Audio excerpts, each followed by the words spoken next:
واو والله خطيرة، بسم الله. عظمة والله، عظمة عظمة بجد. يلا نبدأ الطريقة يا جماعة. ده المعصوب اليمني، دولي اوبشن يعني ممكن تستغنوا عنهم. دي جبنة شيدر وده كاجو وبيكان. ماشي، انتوا دولي ممكن تستغنوا عنهم. دي موزة مستوية، وهنا معانا عجوة او تمر، عسل نحل، وهنا دبل كريم او قشطة لو بتحبوا القشطة، ومعانا هنا الخبز كامل الحبة، ده احنا عاملينه في البيت. تمام. هنعمل ايه بقى؟ اول حاجه هنعملها في كبه صغيره كده، هنفرم الخبز بتاعنا الاول. خلينا كده بسم الله. هنقطعه ونفرمه اهو. عايزه اقول لكم الوجبه دي مشبعه جدا جدا جدا. شايفين؟ هو اصلا ما بيتعملش بعيش ابيض، هو اصلا بيتعمل بخبز كامل الحبه. اهو ده كده. هنفرم ده وهوريكم بعد الفرم شكله عامل ازاي. احنا هنا عبال ما يتفرم العيش هنجيب هنا موزة اهو مستوي، وانا هزود كمان موزة. لازم يكون مستوي يا جماعة، ونهرس كل ده. شايفين؟ احنا نهرس ده حلو قوي قوي قوي قوي قوي قوي، نخليه كده. ولو تضربوه في الكب عادي مفيش مشكلة يا جماعة. ونزود عليه هنا شوية كريم كده، انا عايزاه يبقى سايل يا جماعة.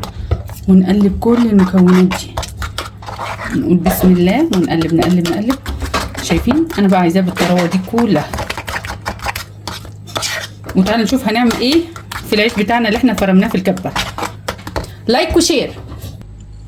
هنا هنجيب معانا طاسه. انا الطاسه بتاعتي اللي مش مضلعه مكسله اغسلها صراحه، انا اي حاجه.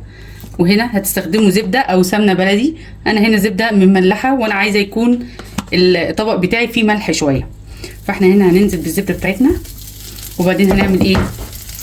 هنيجي بالخبز اللي احنا فرمناه. شايفين؟ حاجه كده فاخر من الاخر. بالله عليكم ده يستاهل لايك ولا لا؟ شايفين؟ والله العظيم مريح جدا على المعده، يعني دايب كده بيدوب. المهم يعني هننزل هنا ونشوح كل ده معانا. هنشوح حلو قوي. واحنا بنشوح هننزل بالعجوه او التمر بتاعنا. هو المفروض يتضرب في الكبه، بس بما ان الكبه بتاعتي اتكسرت النهارده فهتصرف برضه. الجيش بيقول اتصرف. هو المفروض ان ده يتفرم مع العيش. تمام.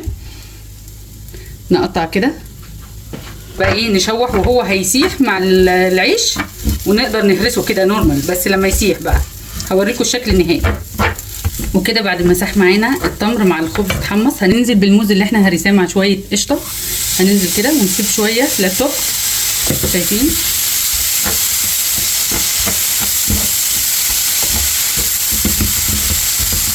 انا قفلت البوتاجاز.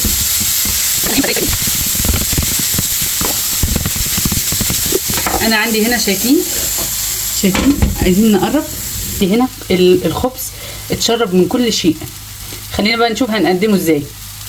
هنا اهو بعد ما انا حطيته في الطبق بتاعنا، هنفرده كده حلو وهو سخن كده. انا بصراحه حابه احط قطعه زبده. انتوا ممكن تستغنوا عن القطعه دي يا جماعه، بس انا عايزاها تبقى فيها طعم الزبده اكتر. والزبده دي فيها سنه ملح، ميكس الملح مع الحلو انا بحبه صراحه في الحلويات، انا بحبه. شايفين؟ هو كده جميل كده، جميل الجميل.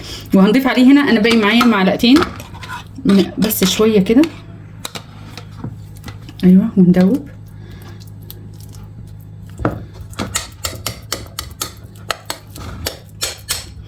شجعونا بقى كده، اعملوا لنا لايك كده، قولوا لي تسلم ايدك يا امل. وننزل بقى بالقشطه بتاعتنا. بصوا، هو المفروض واو المفروض يكون قشطه زي بوكو كده، بس هي مش عندي. بس انا الواحد يتصرف يعني.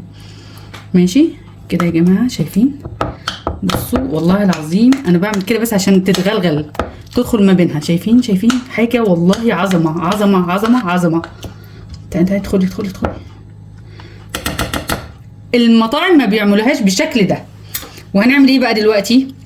الاول اوكي، هنضيف العسل.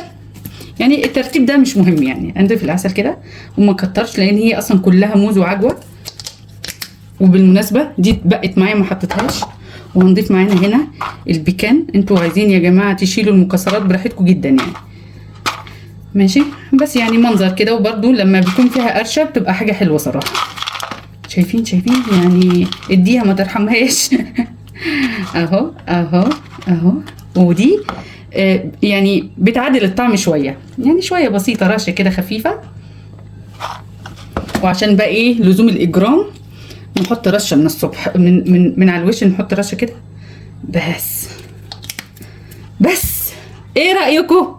ايه رايكم؟ والله العظيم ده طبق فاخر من الاخر، عظمه عظمه عظمه. يلا بقى ندوق، نقول بسم الله، نمسك كده ونروح عاملين ايه بقى، عاملين كده. واو والله خطير، بسم الله. اقسم بالله روعه، والله العظيم دي هتعملوا لي عليها لايك حالا حالا، خطيره. نكون وصلنا لنهايه حلقتنا. وجبه مشبعه ومغذيه وكل حاجه فيها نظيفه ومفيده جدا صراحه. لايك وشير، سلام.